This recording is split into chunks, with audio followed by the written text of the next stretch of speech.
വളരെ പ്രധാനപ്പെട്ട ദേശീയ വാർത്ത നമ്മുടെ മുൻപിലേക്ക് വരികയാണ്. പ്രിയപ്പെട്ട പ്രേക്ഷകരെ, ഇന്ന് നമ്മൾ സുപ്രീം കോടതിയിലേക്ക് ഏറ്റവും അധികം ആകാംക്ഷയോടെ നോക്കി നിൽക്കുന്ന ഒരു ദിവസം കൂടിയാണ്.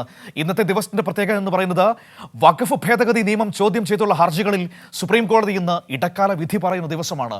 ചീഫ് ജസ്റ്റിസ് BR ഗവായി അധ്യക്ഷനായ ബെഞ്ചാണ് വിധി പുറപ്പെടുവിക്കുക. ഹർജികൾ പരിഗണിച്ച കോടതി വഖഫിൽ തൽസ്ഥിതി തുടരണമെന്ന് നിർദ്ദേശം നൽകിയിരുന്നു. നമുക്കറിയാം, വഖഫ് ഭേദഗതി നിയമം അത് സമൂഹത്തിൽ വലിയ അസ്വസ്ഥതകൾ സൃഷ്ടിച്ചിട്ടുണ്ട്. ഒരു വലിയ വിഭാഗം മനുഷ്യരെ അരക്ഷിതാവസ്ഥയിലേക്ക് നയിച്ചിട്ടുണ്ട് കേന്ദ്ര സർക്കാരിന്റെ ആ നിയമ ഭേദഗതി എന്ന കാര്യത്തിൽ ഒരു സംശയവും വേണ്ട. അവരുടെ മതപരമായ എല്ലാ സ്വാതന്ത്ര്യങ്ങളെയും എടുത്തു കളയുന്നതാണ് ആ നിയമ ഭേദഗതി എന്ന വലിയ ആക്ഷേപം നിലനിൽക്കുന്ന പശ്ചാത്തലത്തിലാണ് ആ ഭേദഗതി കോടതി കയറിയത്. ഏതായാലും സുപ്രീം കോടതി ഇന്നതിൽ ഒരു ഇടക്കാല വിധി പറയും. അതിനെക്കുറിച്ചാണ് നമുക്കിനി പറയാനുള്ളത്.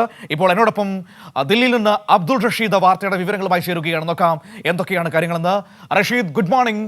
ഇന്ന് വഖഫ് ഭേദഗതി നിയമങ്ങളല്ലേ, അതിൽ സുപ്രീം കോടതി ഇടക്കാല വിധി പറയാൻ വേണ്ടി പോവുകയാണ്. ഒരു വലിയ വിഭാഗം മനുഷ്യരെ അരക്ഷിതാവസ്ഥയിൽ നിർത്തിക്കൊണ്ടാണ് ആ നിയമം വന്നിരിക്കുന്നത്, ഭേദഗതി കൊണ്ടുവന്നിരിക്കുന്നത് കേന്ദ്ര സർക്കാർ. അതുകൊണ്ട് തന്നെയാണ് അത് സുപ്രീം കോടതിയിൽ എത്തിയത്. ഈ വാദം നടന്ന വേളകളിലൊക്കെ ഉണ്ടായ ഒരു പരാമർശങ്ങളുടെ സ്വഭാവം എന്തായിരുന്നു അബ്ദുൾ റഷീദ്? നമ്മൾ എന്താണ് മനസ്സിലാക്കേണ്ടത്? എന്തുകൊണ്ടാണ് ഇന്ന് ഇടക്കാല വിധിയിലേക്ക് പോകുന്നത്?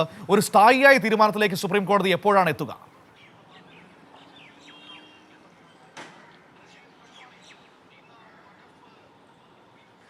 Good morning Manu. 2025 ഏപ്രിൽ മാസത്തിലാണ് വഖഫ് ഭേദഗതി നിയമം രാജ്യസഭയിലും അതോടൊപ്പം ലോക്സഭയിലും പാസ്സാക്കിയെടുത്തുകൊണ്ട് കേന്ദ്ര സർക്കാർ മുന്നോട്ട് പോയത്. ഇതിനെ തുടർന്ന് ഈ ഭരണഘടനാപരമായിട്ടുള്ള ചില വസ്തുതകളെ ചോദ്യം ചെയ്തുകൊണ്ടാണ് നിരവധിയായിട്ടുള്ള ഹർജികൾ വിവിധ സംഘടനകളുടെയും അതോടൊപ്പം പ്രതിപക്ഷ പാർട്ടികളുടെയും അടക്കമുള്ള ഹർജികൾ സുപ്രീം കോടതിയുടെ ഭാഗത്തേക്ക് എത്തുകയും ചെയ്തിട്ടുള്ളത്. രാഷ്ട്രീയ പാർട്ടികളിൽ നിന്ന് മാത്രം 70ഓളം, മറ്റു സംഘടനകളടക്കം മൊത്തം 100ഓളം ഹർജികൾ ഈ നിയമത്തെ ചോദ്യം ചെയ്തുകൊണ്ട് സുപ്രീം കോടതിയുടെ പരിഗണനയിൽ എത്തിയിരുന്നു. എന്തായാലും ഈ ഹർജികളൊക്കെ തന്നെയും ഒരുമിച്ചായിരുന്നു സുപ്രീം കോടതി നേരത്തെ പരിഗണിച്ചിട്ടുണ്ടായിരുന്നത്. നേരത്തെ ജസ്റ്റിസ് ആയിരുന്ന സഞ്ജീവ് ഖന്നയായിരുന്നു ആദ്യഘട്ടത്തിൽ ഈ കേസുകൾ പരിഗണിച്ചിരുന്നത്. പിന്നീട് BR ഗവായിയുടെ ബെഞ്ചിലേക്ക് മാറ്റുകയായിരുന്നു. എന്തായാലും ഈ ബോർഡുകൾ, അതായത് ഈ വഖഫ് ബോർഡിലും അതോടൊപ്പം ഇത്തരത്തിലുള്ള സ്വത്തുക്കളൊക്കെ തന്നെയും കേന്ദ്ര സർക്കാർ പിടിച്ചെടുക്കുന്നു എന്നുള്ളതാണ് പ്രധാനമായും ഈ ഹർജിക്കാർ വാദിക്കുന്നത്. അതോടൊപ്പം നിലവിലുള്ള ഈ വഖഫ് സ്വത്തുക്കളൊക്കെ തന്നെയും നഷ്ടമാകുന്ന സ്ഥിതിവിശേഷം ഉണ്ടാവും. ഭരണഘടനാപരമായിട്ടുള്ള വലിയ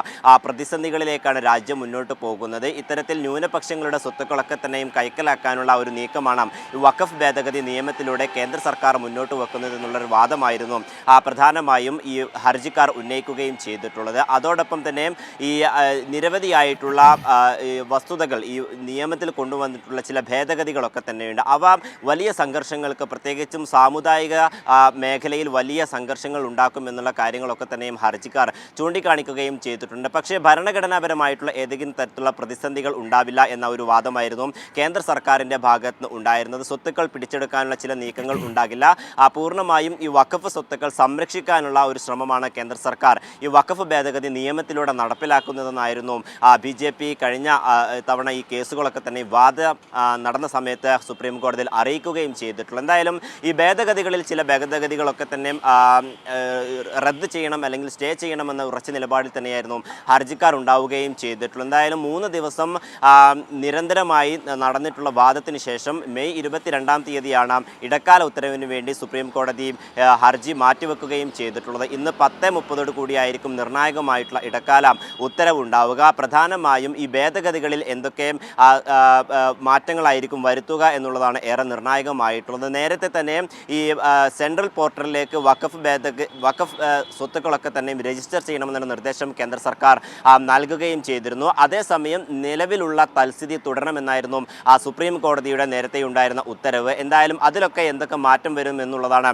ഏറെ നിർണായകമായിട്ടുള്ളത്. പ്രധാനപ്പെട്ട 4 കാര്യങ്ങളിലാണ് ഭേദഗതി സ്റ്റേ ചെയ്യണമെന്ന ഹർജിക്കാർ ഉന്നയിച്ചിട്ടുള്ളത്. ഏറെ പ്രധാനപ്പെട്ടത് രേഖാമൂലമായിട്ടുള്ള വസ്തുതകളാണ്. അതായത് നേരത്തെ തന്നെ ചില വസ്തുക്കൾ വഖഫ് ബോർഡിലുണ്ട്. ഈ വഖഫ് ബോർഡ് രേഖകൾ മൂലമാക്കണമെന്നുള്ള ഒരു ഭേദഗതി ഭേദഗതി വരികയാണ്. അങ്ങനെയാണെങ്കിൽ നിലവിലുള്ള വഖഫ് സ്വത്തുക്കളൊക്കെ തന്നെയും നഷ്ടമാകുന്ന സാഹചര്യം ഉണ്ടാകും. ഇതിൽ എന്തായിരിക്കും സുപ്രീം കോടതിയുടെ നിലപാട് എന്നുള്ളതാണ് ഏറെ നിർണായകമായിട്ടുള്ളത്. മറ്റൊന്ന്, ഈ കൗൺസിലിലും വഖഫ് ബോർഡിലും അടക്കം അഹിന്ദുക്കളെ ഹിന്ദു വിഭാഗത്തിലും അതോടൊപ്പം മുസ്ലിം ഇതര വിഭാഗത്തിൽപ്പെട്ട ആളുകളെ ഉൾപ്പെടുത്തണമെന്നൊരു നിർദ്ദേശം കൂടി അല്ലെങ്കിൽ ഒരു ഭേദഗതി കൂടി കേന്ദ്ര സർക്കാർ മുന്നോട്ട് വെച്ചിട്ടുണ്ട്. അതിലും വലിയ പ്രതിഷേധം നേരത്തെ ഉയരുകയും പിന്നീട് അത് സുപ്രീം കോടതി രൂക്ഷമായി വിമർശിക്കുകയും ചെയ്തിരുന്നു.